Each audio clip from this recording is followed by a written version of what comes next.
2 baril at mga bala ang na-recover mula sa isang dating Army Reservist matapos silbihan ng search warrant ng mga otoridad sa pamamahay nito sa Barangay Yapak, Boracay, Malay, Aklan. Inaresto ang suspect na si Henry Hontilado, 44 anyos at residente ng naturang lugar. Isinilbi ang search warrant kahapon kung saan 2 kalibre 45 na baril ang na-recover magmula rito. Ang isa ay may lisensya at ang isa ay iligal at 50 peraso ng mga bala nito. Sa panayam ng K5 News FM sa suspect, aminado itong sa kanyang isang baril kung saan kumpleto ito ng LTOP at permit to carry firearms outside of residence, ngunit hindi umano sa kanya ang isang na-recover sa kanyang kwarto. Ay pagkuhaan na may baril ang dagat at milok may nakuha ko no.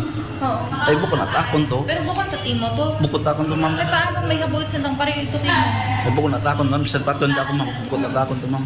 Napag-alamang dating reservist si Hontilado sa Manila, ngunit kasalukuyang naglalako ng banana queue sa Boracay. Aminado itong nagdadala siya ng baril para sa personal na proteksyon, ngunit hindi ito nagbebenta ng armas. Sa ngayon, nahaharap ang suspect sa kasong paglabag sa RA 10591 o illegal possession of firearms sa ilalim ng Comprehensive Firearms and Ammunitions Law. Balita mula dito sa lalawigan ng Aklan. Ito si K5 Regilin Tornino para sa Kampiyon na Balita, Serbisyo Publiko at Kasiyahan sa Kalibo. K5 News FM.